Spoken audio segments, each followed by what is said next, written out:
Good morning student. Today we discuss the solution. आज हम लोग पढ़ेंगे सॉल्यूशन की सॉल्यूशन क्या है, सॉल्यूशन में कौन कौन से कंपोनेंट होते हैं और सॉल्यूशन की प्रॉपर्टीज़ क्या होती है। देखिए, सॉल्यूशन के बारे में पढ़ेंगे तो सॉल्यूशन क्या है। तो solution is homogeneous mixture of two and more two substance. कि सॉल्यूशन क्या है, होमोजीनियस मिक्सचर टू और मोर देन टू सब्सटेंस का। Example, sugar solution in water. A solution has two component, first solvent और दूसरा सॉल्यूट। तो solution is equal to solvent plus solute. Solvent is a medium in which solute is dissolve in it, it's present in a large amount of solution. अब solvent क्या है कि एक medium जिसमें हम किसी भी सॉलिड को डिजॉल्व करते हैं और ये सॉल्यूशन में लार्ज अमाउंट में प्रेजेंट होता है। ठीक है। Solute is a substance which dissolve in solvent and it is present in a small amount of solution। कि solute क्या एक substance है जिसको dissolve करते हैं solvent में और ये small amount में present होता है solution में। तो हमने देखा solvent और solute क्या है, और solvent और solute को मिला देंगे तो हमारा solution बनता है। ठीक है। अब बात करेंगे प्रॉपर्टीज ऑफ सॉल्यूशन की। तो properties of solutions are as follow. तो पहली प्रॉपर्टीज क्या है कि the particle of solution are smaller than 1 nanometer in diameter. कि जो पार्टिकल की साइज होगी सॉल्यूशन की वो 1 नैनोमीटर से कम होगी।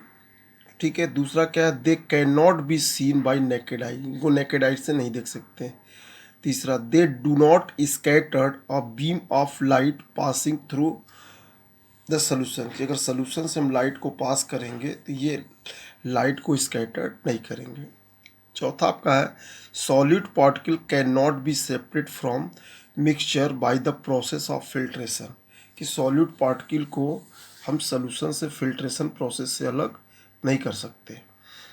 और लास्ट प्रॉपर्टी इसकी है कि the solute particle do not settle down when left undisturb. कि अगर हम सॉल्यूट पार्टिकल को बिना डिस्टर्ब किए छोड़ दें सोल्यूशन में तो इसके जो पार्टिकल होते हैं सोल्यूशन के ये कभी भी सेटल डाउन नहीं होते हैं।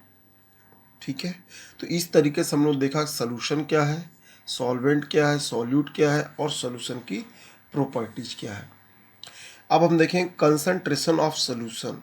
कंसंट्रेशन ऑफ सोल्यूशन, तो इसमें सबसे पहले हम बात करेंगे सॉल्युबिलिटी की। सॉल्युबिलिटी क्या होती है। तो solubility, the maximum amount of solute present in saturated solution at given temperature is known as the solubility. तो सॉल्युबिलिटी का मतलब क्या है, मैक्सिमम अमाउंट सॉल्यूट का जो प्रेजेंट होगा सैचुरेटेड सोल्यूशन में एट गिवन टेम्परेचर या एट पर्टिकुलर टेम्परेचर। कि किसी भी पर्टिकुलर टेम्परेचर पर जो मैक्सिमम अमाउंट होगा सॉल्यूट का जो सैचुरेटेड सोल्यूशन में डिजॉल्व होगा उसी को हम क्या बोलते हैं, सॉल्युबिलिटी। ठीक है।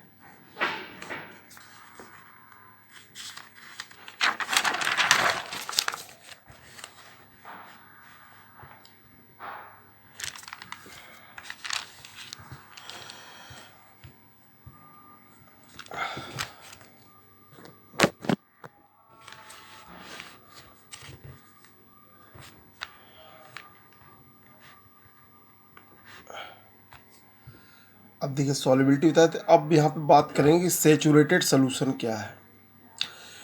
तो where no more solute can be dissolve in solution at the given temperature is called the saturated solution. कि एक गिवन टेम्परेचर पे अगर हम सॉल्यूट को ऐड करते हो सॉल्यूट डिजॉल्व नहीं होता सोल्यूशन में तो ऐसे सोल्यूशन को बोलते हैं सैचुरेटेड सोल्यूशन। अनसैचुरेटेड सोल्यूशन, कि when more solute can be dissolve in a solution at given temperature is called unsaturated solution. कि अगर हम सॉल्यूट को ऐड किए किसी सोल्यूशन में और वो डिजॉल्व हो गया गिवन टेम्परेचर पे उसको बोलेंगे अनसैचुरेटेड सोल्यूशन। ठीक है। जब तक उसमें सॉल्यूट को ऐड करते रहेंगे और वो डिजॉल्व होता रहेगा तब तक वो क्या होगा, से अनसैचुरेटेड सोल्यूशन। जब हम सॉल्यूट को ऐड किया और उस सोल्यूशन पे गिवन टेम्परेचर पे वो डिजॉल्व नहीं होता तो उसको बोलेंगे saturated solution. Expression of concentration of solution. की सोल्यूशन के कंसंट्रेशन कैसे एक्सप्रेस करेंगे, बहुत सारे मेथड है लेकिन यहाँ पे हम दो मेथड की बात करेंगे, मास परसेंटेज की। तो mass percentage of solute mass percentage equal to mass of solute upon mass of solution into 100। Mass of solute और मास ऑफ सॉल्यूशन मतलब mass of solute plus mass of solvent into 100। दूसरा है mass volume percentage, तो mass volume percentage equal to mass of solute upon volume of solution into 100। अब इसको समझने के लिए हमें एक न्यूमेरिकल को सॉल्व करना पड़ेगा। देखिए एक न्यूमेरिकल हमारे पास है कि a solution contain 40 gram of common salt in 320 gram of water, कि एक सोल्यूशन है जिसमें 40 ग्राम क्या है कॉमन सॉल्ट है और 320 ग्राम ऑफ वाटर है। Calculate mass percentage of solution, कि मास परसेंटेज हमें कैलकुलेट करना है, ठीक है, या concentration of solution by mass percentage, हमको ये फाइंड आउट करना है। तो हमको पता है, देखिए मास ऑफ सॉल्यूट कितना दिया 40 ग्राम, मास ऑफ सॉल्वेंट कितना 320 है, तो मास ऑफ सॉल्यूशन क्या होगा mass of solute plus mass of solvent, यानी 40 plus 320 equal to 360 gram. Mass percentage of solution क्या होगा, ये हो जाएगा mass of solute upon mass of solution into 100, यानी 40 upon 320 into 100 is equal to 11.1%। ये हमारा हो गया मास परसेंटेज ऑफ सॉल्यूशन। तो इस तरीके से आज हम लोगों ने पढ़ा सॉल्यूशन के बारे में और कंसंट्रेशन ऑफ सॉल्यूशन के बारे में। नेक्स्ट लेक्चर में हम लोग पढ़ेंगे सस्पेंशन और कोलाइडर। ठीक है, थैंक यू स्टूडेंट।